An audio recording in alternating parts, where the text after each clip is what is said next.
નમસ્કાર મિત્રો, સ્વાગત છે આપણી યુટ્યુબ ચેનલની અંદર। તો આજે આપણે દેશ અને દુનિયાના અને તાજા અને મહત્વ સમાચારની વાત કરવાના છીએ, તો વિડીયોને અંત સુધી જોવા।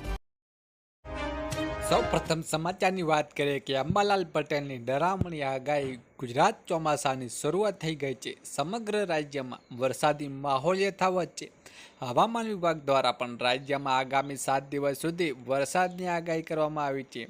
આ સિવાય હવામાન નિષ્ણાત અંબાલાલ પટેલે પણ રાજ્યમાં વરસાદને લઈને આગાહી વ્યક્ત કરી છે। તેમના જણાવ્યા મુજબ ગુજરાતમાં વરસાદને જોરદાર રાઉન્ડ આવશે।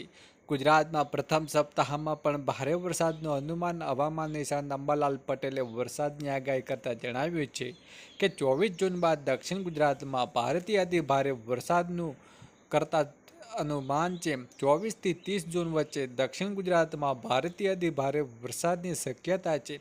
અંબાલાલ પટેલના મત મુજબ મધ્ય ઉત્તર ગુજરાતમાં ભારેથી ભારે વરસાદ શક્યતા છે। જુલાઈના પ્રથમ સપ્તાહમાં ભારે વરસાદનું અનુમાન વ્યક્ત કર્યું છે। અંબાલાલ પટેલે નક્ષત્ર મુજબ આગાહી કરતા કહ્યું છે કે 22 જૂને સૂર્ય સવારે આદ્રા નક્ષત્રમાં પ્રવેશ કરશે। આદ્રા નક્ષત્રનું પાણી કૃષિ માટે સારું ગણાય છે। 21, 22, 23 જૂને રાજ્યમાં અનેક ભાગોમાં વરસાદની શક્યતા છે। 3 દિવસ ભારે અતિ ભારે વરસાદ છે। 30 જૂન સુધી ભારે વરસાદની આગાહી અંબાલાલ પટેલે કરી છે। વધુ આગળ મહત્વની વાત કરીએ કે અંબાલાલ પટેલની ડરામણી આગાહી। ગુજરાતના સસ્તા અનાજના દુકાનદારોને સંચાલક દ્વારા મોટો નિર્ણય લેવામાં આવ્યો છે। તેઓ રવિવારથી રેશન કાર્ડ દુકાનો બંધ રાખીને હડતાલ પર જવાની જાહેરાત કરી છે। આ હડતાલ પાછળ મુખ્ય કારણ રાજ્યના સરકારી કેવાયસી પ્રક્રિયા વિલંબ અને તેનો અમલમાં દુકાનદારોને સામનો કરવો પડે છે। દુકાનદારોને માંગ છે કે સરકારી કેવાયસી પ્રક્રિયાને સરળ બનાવે છે, 20,000ની કમિશનની પદ્ધતિમાં ફેરફાર કરે છે। જો આ માગણીઓનું નિરાકરણ નહીં આવે તો તે હડતાલની યથાવત રાખશે અને કોર્ટમાં જવા માટે તૈયાર છે। વધુ આગળ મહત્વની વાત કરીએ કે જો પીએમ કિસાન સન્માન નિધિના પૈસા અટકાઈ જાય તો શું કરવું? પ્રધાનમંત્રી કિસાન સન્માન નિધિ યોજનાનો 20મો હપ્તો ટૂંક જ સમયમાં જારી થવાનો છે। તે હજુ સુધી સરકાર દ્વારા આ સંદર્ભમાં કોઈ સત્તાવાર જાહેર કરી નથી કરવામાં આવી, પરંતુ એવું મનાય છે કે જૂનમાં અતિ સપ્તાહમાં જુલાઈના પહેલા અઠવાડિયામાં કિસાન યોજનાની રકમ ખેડૂતોના ખાતામાં આવી શકે છે। એવામાં ખેડૂતો પોતાનું આધાર કાર્ડ કેવાયસી નહીં કરાયું હોય તો તેમનો હપ્તો અટકી શકે છે। પીએમ કિસાન યોજનાને લાભાર્થીને કહો અને હજુ સુધી કેવાયસી ના કરાયું હોય તો હજુ પણ તમારી પાસે તક છે, નહીંતર તમારા પૈસાને પણ અટકી શકે છે। જો તમારે કિસાન સન્માન નિધિના પૈસા અટકી જાય તો શું કરવું તેનો વિશે તમને વિગતવાર જણાવી દઈએ। સરકારના ડાયરેક્ટ ખેડૂતોના બેંકના ખાતામાં કિસાન સન્માન નિધિના પૈસા મોકલવામાં આવે છે। જો કોઈ કારણસર તમારા ખાતામાં પૈસા જમા ના થાય તો ગભરાવાની જરૂર નથી। આ બાબતે તમે ફરિયાદ પણ કરી શકો છો। એવામાં તમે એક પ્રશ્ન સ્વાભાવિક થાય છે કે ફરિયાદમાં ક્યાં કરવી, તો આ માટે હેલ્પલાઇન નંબર પર તમે કોલ કરી શકો છો। આ સિવાયમાં પીએમ કિસાન ગવર્મેન્ટ ઓમ ઈમેલ મોકલીને પણ ફરિયાદ કરી શકો છો। વધુ આગળ મહત્વની વાત કરીએ કે 10 વર્ષ જૂના વાહનો નહીં મળે પુલ। દિલ્હીમાં એનસીઆરમાં રહેતા લોકો માટે મોટા સમાચાર છે। દેશને ક્યાંક પણ નોંધાયા 10 વર્ષ જૂના ડીઝલ અને 15 વર્ષ જૂના પેટ્રોલના વાહનો 1 જુલાઈથી દિલ્હીમાં ઇંધણ નહીં મળે। વધતા પ્રદૂષણને કારણે આ નિર્ણય લેવામાં આવ્યો છે। 520 ફ્યુઅલ સ્ટેશનોમાંથી 500માં automatic number plate recognition camera લગાવવામાં આવ્યા છે। અન્ય 30 જૂન સુધીમાં લાગશે આ કેમેરા। કમાન્ડ સેન્ટરને ટ્રાફિક વિભાગે એલર્ટ કરી દીધા છે। વધુ આગળ વાત કરીએ કે પાક ધિરાણ લોન થશે માફ। ગુજરાત દરેક ખેડૂતો માટે પાક ધિરાણ લોન અને પાક ધિરાણ વ્યાજને લઈને આવ્યા છે મહત્વના સમાચાર। ખેડૂતોએ લીધેલી લોનમાં નવાજૂની કરવા ખેડૂતો પાસે કેશ પેમેન્ટ માંગવાની બદલે ડાયરેક્ટ બેંકમાંથી ઓટો રિન્યૂ કરવામાં આવે તો તે ખેડૂતો દ્વારા કરવામાં આવી છે। તેમાં ખેડૂતોનું પાક ધિરાણ વ્યાજ માફ કરવામાં આવે તો તે માફ ખેડૂતો કરી રહ્યા છે, જ્યારે ખેડૂતોના બેંકમાં લોનના પૈસા ભરવા માટે બહારથી વ્યાજના પૈસા લાવીને વ્યાજના પૈસા ભરે છે, જેથી ખેડૂતોએ ઓટો રિન્યૂ સુવિધા આપીને ખેડૂતોને થોડી રાહત આપવામાં આવે તેવી ખેડૂતોને કરી રહ્યા છે। વધુ આગળ મહત્વની વાત કરીએ કે આધાર કાર્ડ મફત અપડેટ કરવાની અંતિમ તારીખ લંબાવાઈ। આધાર કાર્ડ હજી સુધી અપડેટ કરાવ્યું નથી તો આ સમાચાર તમારે જરૂર વાંચવા જોઈએ। Unique identification authority of India ને આધાર કાર્ડ ધારકોને તેમની માહિતી કોઈ પણ પ્રકારની ચાર્જ ચૂકવ્યા વગર જ અપડેટ કરવાની અંતિમ તારીખ 14 જૂન 2026 સુધી લંબાવી છે. તો આ અગાઉથી આધાર કાર્ડ અપડેટ છેલ્લી તારીખ 14 જૂન 2025 હતી. વધુ આગળ વાત કરીએ કે સરકારનો મોટો નિર્ણય. ગુજરાત હાઈકોર્ટનું જન્મ પ્રમાણપત્ર સુધારાને લઈને મહત્વનો ચુકાદો આપ્યો છે, જેમાં Aadhaar card, PAN card, driving licence જેવા સરકારી રેકોર્ડિંગ દર્શાવે જન્મ તારીખ સંપૂર્ણ માન્ય રહેશે નહીં. કોર્ટે જણાવ્યું હતું કે ફક્ત જન્મના પ્રમાણમાં નોંધાયેલી જન્મ તારીખે જ સાચી તારીખ માની શકાય છે. હોસ્પિટલના રેકોર્ડ પ્રમાણે જન્મની નોંધણીના નોંધાયેલા તારીખે જ સાચી તારીખ ગણવી શકાય છે. વધુ આગળ વાત કરીએ કે ₹5 મકાન બનશે યોજના. ગુજરાત રાજ્યના શ્રમિકો હિતના આજે અમદાવાદ ખાતે કાર્યક્રમ યોજાય છે, જેમાં સીએમ ભૂપેન્દ્ર પટેલે શ્રમિક બસેરા યોજના અંતર્ગત 15,000 શ્રમિકો માટે હંગામી આવાસનું ખાતમુહૂર્ત કર્યું હતું. આ યોજના હેઠળ શ્રમિકોને કામકાજના નજીક સ્થળે આવાસો મળશે. 3 વર્ષોના 3 લાખ શ્રમિકોને આશ્રય આપવાનો ટાર્ગેટ છે. 6 વર્ષથી નાના બાળકોને વિનામૂલ્યે રહેવાની જગ્યા મળશે. ₹5ના ટોકને દરેક આવાસ મળશે. આમાં 15,000 કરોડની જોગવાઈ છે. અમદાવાદ, ગાંધીનગર, વડોદરા, રાજકોટ કુલ 17 સ્થળોમાં લગભગ 15,000 શ્રમિકો માટે હંગામી આવાસ બનશે. પ્રતિ વ્યક્તિ ₹5 ભાડામાં પાયાની સુવિધાઓ મળશે.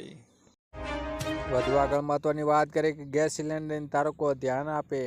ગેસ સિલિન્ડર સંબંધિત નવા નિયમોના બીજો ફેરફાર કરવામાં આવ્યો છે. ગેસ સિલિન્ડર બુક કરવા માટે KYC પ્રક્રિયા શરૂ રહેશે. આ સિવાય આધાર કાર્ડનો મોબાઈલ નંબર સાથે લિંક કરાવવાનું રહેશે. ગેસ સિલિન્ડરની ડિલિવરી વખતે OTP વેરિફિકેશન ફરજિયાત કરવામાં આવશે. ગેસ સબમિટ અંગે પણ ફેરફાર કરી શકાશે. એક મહિલામાં સિલિન્ડરની સંખ્યા અંગે પણ ફેરફાર કરી શકો છો. ગેસ સિલિન્ડરના સ્માર્ટ ચિપ લગાવવા માટે આવશે, જેના દ્વારા વિતરણ માહિતી મેળવી શકાશે.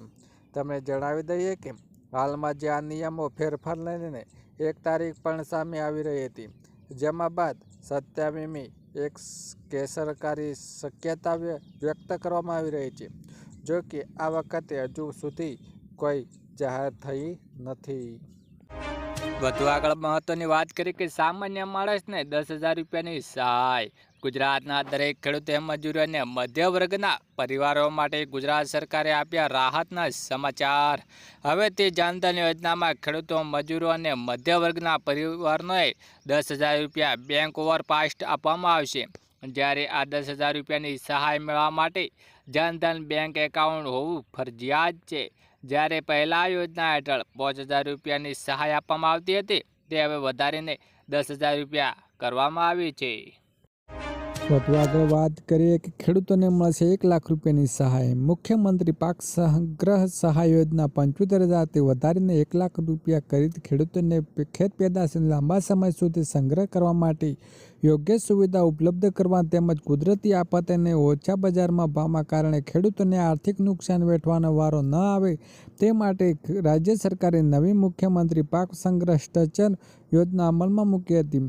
કૃષિ મંત્રી રાઘવસિંહ પટેલે આ અંગે જણાવ્યું હતું કે આ યોજનાને લાભ મળવા માટે ખેડૂતો પોતાના ખેતરમાં ઓછામાં ઓછું 338 ચોરસ ફૂટ વિસ્તાર એક પાક સંગ્રહ સ્ટ્રક્ચર બનાવવામાં આવે તો જેના માટે રાજ્ય સરકાર દ્વારા જરૂરી નાણાકીય સહાય પૂરી પાડવામાં આવે છે. આ યોજનાને અંતર્ગત રાજ્ય સરકાર દ્વારા ખેડૂતોને સહાય આપવામાં આવતી હતી. ખેડૂતોને વધુ અગાઉ કુલ ખર્ચ 50% અથવા ₹75,000 સહાય મળતી રહે છે. રાજ્ય સરકારે ચાલુ વર્ષે સહાયની રકમ વધારો કર્યો હતો. હવે સ્ટ્રક્ચર બનાવવા માટે ખેડૂતોને આ યોજના હેઠળ ખર્ચ 50% અથવા ₹1 લાખ બંનેમાંથી મુખ્યમંત્રી પાક સંગ્રહ સહાય યોજના 75,000થી વધારીને ₹1 લાખ કરે તો ઓછું તે સહાય આપવામાં આવશે. વધુ આગળ વાત કરી કે પાક વીમા યોજના શરૂ. પાક વીમા યોજના ગુજરાતમાં ફરીવાર શરૂ કરવાને લઈને મોટા સમાચાર આવ્યા છે. ગુજરાતમાં ફરીવાર પાક વીમા યોજનાને આગામી ખરીફ સિઝનની શરૂ કરવામાં આવી છે.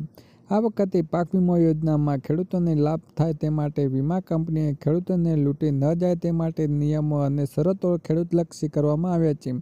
ખેડૂતોને પાકના વીમાની રકમ 48 કલાકમાં મળી જાય છે તેવી ઝડપી પ્રોસેસ સાથે પાક વીમાની યોજના ફરી એન્ટ્રી કરવામાં આવશે. વધુ આગળ મહત્વની વાત કરીએ કે યુરિયા ખાતરમાં 50% સબસિડી, નેનો યુરિયા સહાય યોજના. કેન્દ્રીય ગૃહમંત્રી અમિત શાહે થોડા દિવસો પહેલાં ગાંધીનગર ખાતે સહકારી દિવસની ઉજવણીમાં ભાગ લીધો હતો. તે આંતરરાષ્ટ્રીય અપેક્ષા સાથે જોડવાની જાહેરાત કરી હતી. સાથે જ તે દિવસે ગુજરાતના ખેડૂતોને મોટી ભેટ આપી હતી. તેમના ખેડૂતો માટે નેનો યુરિયા માટે 50% સબસિડી આપવાની યોજનાનો પ્રારંભ કરાયો હતો. તે અમિત શાહે નાણાકીય વર્ષ 2024 અને 25 માટે સહકારી MGR2 યોજનાઓ હેઠળ ખેડૂતો દ્વારા નેનો યુરિયા ખરીદી શકવા માટે 50% સબસિડી આપવાની યોજનાનો પ્રારંભ કરાયો છે. જ્યારે આ કાર્યક્રમ સહકારી મંત્રી અમિત શાહ અંતે 3 ખેડૂતોને નેનો યુરિયાની કીટ પણ આપવામાં આવી હતી. વધુ આગળ વાત કરીએ કે મહિલાઓને 2 લાખ રૂપિયાની ભેટ. સરકારે મહિલાઓ માટે મહિલા સ્વાવલંબન યોજના શરૂ કરી છે. યોજના હેઠળ મહિલાઓને વ્યવસાય શરૂ કરવા માટે 2 લાખ સુધી લોન આપવામાં વ્યવસ્થા કરી છે. આ યોજના હેઠળ મહિલાઓને 307 વિવિધ પ્રકારના વ્યવસાયો માટે લોન ઉપલબ્ધ છે. જેમાંથી બ્યુટી પાર્લર, દરજીકામ, મસાલા બનાવટ, અગરબત્તી, મોતીકામ, ભરત ગૂંથણ, દૂધની પ્રોસેસિંગ જેવા વ્યવસાયો સાથે દરેક પ્રકારના વ્યવસાય માટે 2 લાખ સુધીની લોન પણ આપવામાં આવે છે. વધુ આગળ મહત્વની વાત કરીએ કે આધાર કાર્ડ ચૂંટણી કાર્ડ સાથે લિંક. આધાર કાર્ડને ચૂંટણી કાર્ડ સાથે જોડવાની દિશામાં એક મોટું પગલું ભરવામાં આવ્યું છે. મંગળવારે કેન્દ્રીય ચૂંટણી પંચ અને ગૃહ મંત્રાલય વચ્ચે યોજાયેલી બેઠકમાં આધાર કાર્ડ ચૂંટણી કાર્ડ લિંકને લીલી ઝંડી આપવામાં આવી હતી. મુખ્ય ચૂંટણી કમિશનર જ્ઞાનકુમારના નેતૃત્વમાં ચૂંટણી કમિશન ડૉક્ટર સુખબીર સિંહ સંધુ, ડૉક્ટર વિવેક જોશી સાથે આજે કેન્દ્રીય ગૃહ સચિવ કાયદા સચિવ બેઠક યોજી હતી, જેમાં આ નિર્ણય લેવામાં આવ્યો હતો. વધુ આગળ વાત કરીએ કે ભારત સરકારનો મોટો નિર્ણય. પાકિસ્તાન સાથે સિંધુ જળ કરાર રોકાયો. 48 કલાકમાં પાકિસ્તાનને ભારત છોડવા અલ્ટિમેટમ. પાકિસ્તાનનો વિઝા પણ રદ કરાશે. ભારત પાકિસ્તાનની દૂતાવાસ બંધ. અટારી ચેકપોસ્ટ બંધ કરાઈ. દેશવાસીઓની લાગણી, પાકિસ્તાન પર થાય સર્જિકલ સ્ટ્રાઇક. છેલ્લે મહત્વની વાત કરીએ કે ખેડૂતોને મળશે 30,000 રૂપિયા સહાય. સરકાર ખેડૂતોના હિતનું ખૂબ જ ધ્યાન રાખે છે. એટલા માટે સરકાર પણ તેમના માટે વિવિધ પ્રકારની યોજનાઓ લાવે છે, જેથી ખેડૂતોને મહત્તમ લાભ મળી શકે છે. પ્રધાનમંત્રી કિસાન સન્માન નિધિ યોજના દ્વારા દેશના કરોડો ખેડૂતોને દર વર્ષે 6,000 રૂપિયાની લાભ મળે છે. રાજસ્થાન સરકારે ખેડૂતોને લગભગ પ્રોત્સાહન રકમ આપવાની યોજનાઓ જાહેર કરી છે. તમને જણાવી દઈએ કે રાજસ્થાનમાં બળદની સંખ્યા ઝડપથી ઘટી રહી છે અને આ બાબતે ધ્યાનમાં રાખીએ કે રાજસ્થાન સરકાર બળદની જોડી સાથે ખેતી કરવા માટે 30,000 રૂપિયાની સહાય અલગથી આપતી હતી. આ રીતે તમને લાભ મળશે. તમને જણાવી દઈએ કે આ યોજનાનો લાભ રાજસ્થાનના પસંદગી ખેડૂતોને જ મળે છે. યોજનાનો લાભ મેળવવા માટે ખેડૂતો તેમના નજીકના મિત્ર પર જઈ શકે છે અથવા તમને રોજ કિસાન સારથી પોર્ટલ દ્વારા અરજી કરી શકે છે.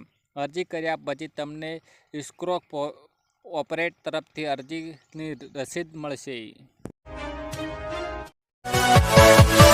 Yeah.